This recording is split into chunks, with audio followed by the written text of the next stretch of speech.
Shifting to football, we had a game on Monday night, Jets, 49ers from Santa Clara, California. And I think it was so funny, man. The narratives coming into this season, and again, we just finished week one. Like, we just finished week one of this NFL season. I get that. I could not believe, watching the preamble and the coverage leading up to this game, how these two teams were discussed with under a similar context. The 49ers, who, while they haven't won the big game since 1995, last 5 years have been to 4 conference championship games, 2 Super Bowls, had a double-digit lead on the best player on the planet twice in the fourth quarter. No, actually, they didn't lead by 10 in the fourth quarter against Mahomes. Led by 10 in the second half of those games, and has arguably the most stacked roster in the league. Meanwhile, the other team, the New York Jets, coming off of a 7-win season, with a coach in Robert Saleh, who's a great defensive coordinator and not much beyond that, with a wide receiving core that's Garrett Wilson, who I think is really, really talented, and not a whole heck of a lot beyond that. I mean, Alan Lazar was the number 2. And Mike Williams. What about Mike Williams? He never stays healthy, like ever. He's never on the field staying healthy. So you have that component to it. You have the fact that this allegedly great Jets defense, I heard about all offseason. This Jets defense, if Aaron Rodgers is, just okay, if he's okay, this Jets defense can carry him to victory. And this, you know what? They gave up 32 points to the 49ers. It's an anomaly. It's San Francisco. They're loaded. Oh, my friends, this could not be further from the truth. Not that the Niners aren't loaded. They're very loaded. Is the fact that somehow, some way, this was an anomaly. This never happens to the Jets. Really? Really? Jets not giving up a lot of points. Put up the number. All stats provided by our friends at StatMuse. All graphics provided by my man and big Jets fan, by the way, Alfred Parsard Jr. Put up the stats.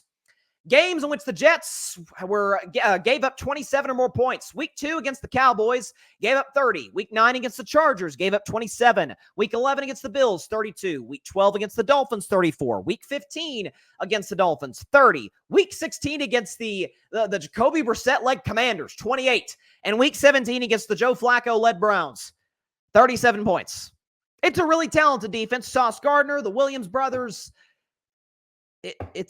It's not close. I mean, folks, people are acting like they were the darn Steelers, like San Francisco, like they were like some of these elite Cleveland, throw out the Baltimore, Kansas City, as if they were one of the best defenses in the National Football League. They were just loaded, just chomping at the bit. Once they get great quarterback play, they're going to take off. No, not really. And respect to Jordan Mason, who Jeff did tell me about before a game. Shout out to Jeff. He was spot on the money right about that. If we can look at Jordan Mason's numbers. He was nothing short of fantastic. Can we pull him up here? Them my notes? All right. Jordan Mason on Monday night against the Jets. 28 carries, $147, 5 yards a carry, and he did have a touchdown in this game with no Christian McCaffrey. So shout out to the kid for the career performance. There's no question about that. Anybody who bet the over on, I think Vegas had his yards at like 13 and a half. If you bet the over, kudos to you. Like, that was a pretty darn good call. And then for the Jets, it is the reason that we are all even talking about this team today. The reason that they were even in this game, a Monday Night Football standalone game in week 1, is Aaron Rodgers, who is one of the 10 greatest quarterbacks who ever lived, who's second all time in league MVPs with 4 to Peyton Manning's 5. He is undoubtedly the greatest or second greatest thrower of the football the game of football has ever seen.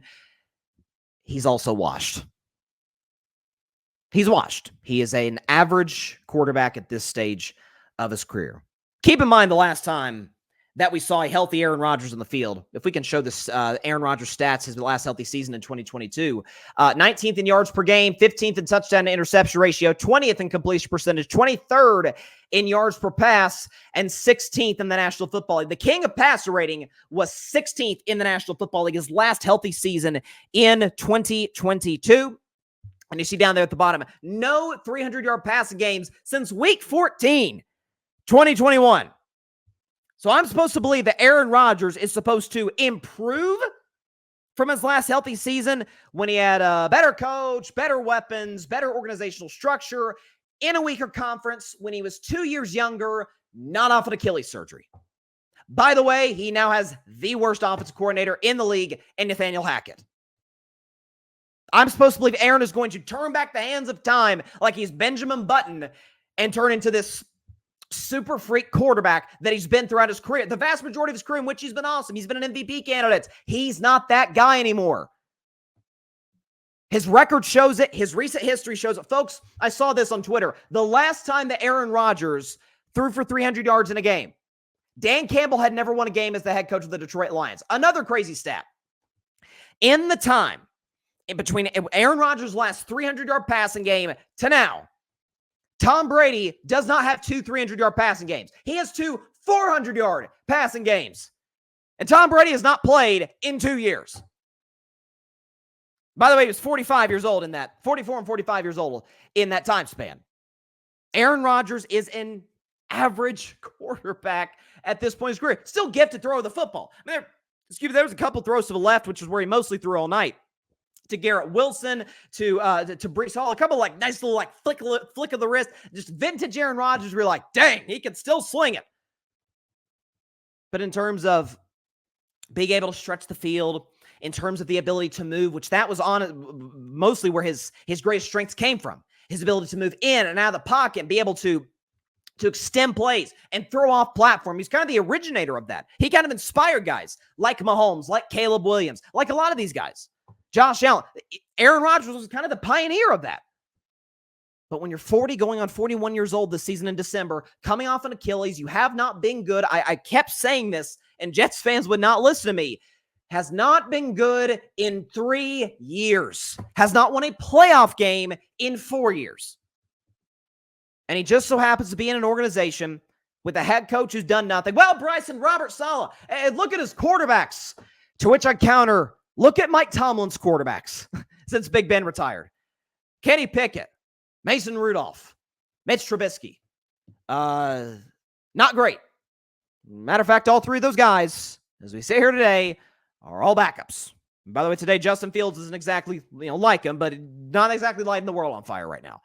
And Russell Wilson, the Broncos couldn't wait to move off him. And Mike Tomlin, year after year, the last year in a stacked AFC loaded with great quarterbacks, Mike frickin' Tomlin got my Steelers to the playoffs. 10 wins, double-digit wins, with quarterbacks named Pickett, Trubisky, and Rudolph. Kevin Stefanski in Cleveland. Is his quarterback situation good last year? A washed Deshaun Watson, Dorian Thompson-Robinson. You had, at the end, an old Joe Flacco, and they won 11 games. It can be done. And Robert Saleh has not done it yet. In part, in his defense, because Nathaniel Hackett is a bad offensive coordinator. He's not, again, look at Nathaniel Hackett's history. Take the 2017 Jacksonville Jaguars. I think the 2017 Jags were like fourth in the NFL in offense. So they were great. That was the year where it was the, what was the Jags defense called? I forget. I know it's Duval. Saxonville. Remember Saxonville? The Jaguars nearly beat the Patriots in the AFC title game. They had that magical year. Take that year out. Hackett offenses tend to be at best average and at worst, the worst offense in the NFL. Now, that's not going to be the case with the Jets. They're not going to be the worst offense in the NFL. That will likely belong to the Carolina Panthers or the New York Giants. They have Garrett Wilson. They have Breece Hall. They have Aaron Rodgers. And that's pretty much where it ends on offense. And by the way, the whole Aaron Rodgers point doesn't hold the same weight that it did just 2 to 3 years ago. Aaron Rodgers has not won a league MVP in 4 years. I'm sorry, he's not won a playoff game in 4 years. He's not thrown for 300 yards in 3 years. He has not had a full healthy season in 2 years. And in that year, he was a league average quarterback, leading a Packers team that Jordan Love took to the divisional round to an 8-9 record, and a season ended with a home loss in week 18 against a Lions team that at that point had nothing to play for. This is where we're at. And it's, again, I actually said back in December when the Jets lost to Cleveland, when Joe Flacco hung 37 on that defense. I said, Jets fans, y'all been through a lot. As bad as you think it is now, it's going to be worse in 2024 because your expectations are going to be higher with a healthy Aaron Rodgers. And what's going to end up happening is you're pretty much going to be the exact same team with the same record, 7-10. It's a team that has talent. It's not a team that's got talent pouring out of every aspect of the roster like San Francisco, Detroit, Kansas City, Baltimore, Philadelphia. Houston, that's not who they are. That's not the Jets. That's frankly not who the Jets have been in the last 14 years, which is the last time that they made the postseason. They're a below average football team led by a below average head coach, the worst offensive coordinator in the sport, and a league average quarterback. I mean, I was watching Brock Purdy. I'm sorry, I'd take Brock Purdy over Aaron Rodgers today. I would. There's no evidence that anybody can provide me to why Aaron Rodgers today in 2024 is a better quarterback than Brock Purdy. Purdy moves better. Purdy is more accurate with the football. Purdy's a better decision maker. I mean, and listen, Aaron certainly has less to work with. I get that. But again, just the command of the offense, Purdy's a better quarterback than Aaron Rodgers. Who'd have thought we'd ever say that? But we are. He's absolutely better than Aaron. Purdy's numbers were mind-boggling. Purdy played pretty well. No Christian McCaffrey. I get Jordan Mason went off, but there was still no Christian McCaffrey in the lineup. And he showed up and showed out. Had Ayuk helped him out with some of those drops, the Niners would have hung, 35, 36 points? So this is going to be a Jets team where you're going to see a lot of games that look very similar to this. And as the season progresses, as with the expectations as high, as unrealistically high as they were, you're going to see more prickly Aaron. You're going to see an Aaron that's going to have a shorter and shorter patience with his teammates and his coaches, and the season is going to explode. That's where we're at with the New York Jets. They're a below-average football team led by an average quarterback at this stage of his career. That's where we're at. As for San Francisco, I mean, did we learn anything that we didn't already know? They're a phenomenal defense, phenomenal roster, and that's what they are. An awesome coach in Kyle Shanahan. They're the anti-Jets.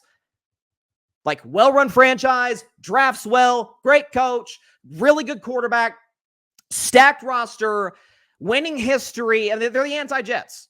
Thanks so much for watching the show on YouTube, and be sure to go click that big red subscribe button and check out the other clips and full shows from Carving It Up Live, as well as our other incredible content creators here on the Grid Network.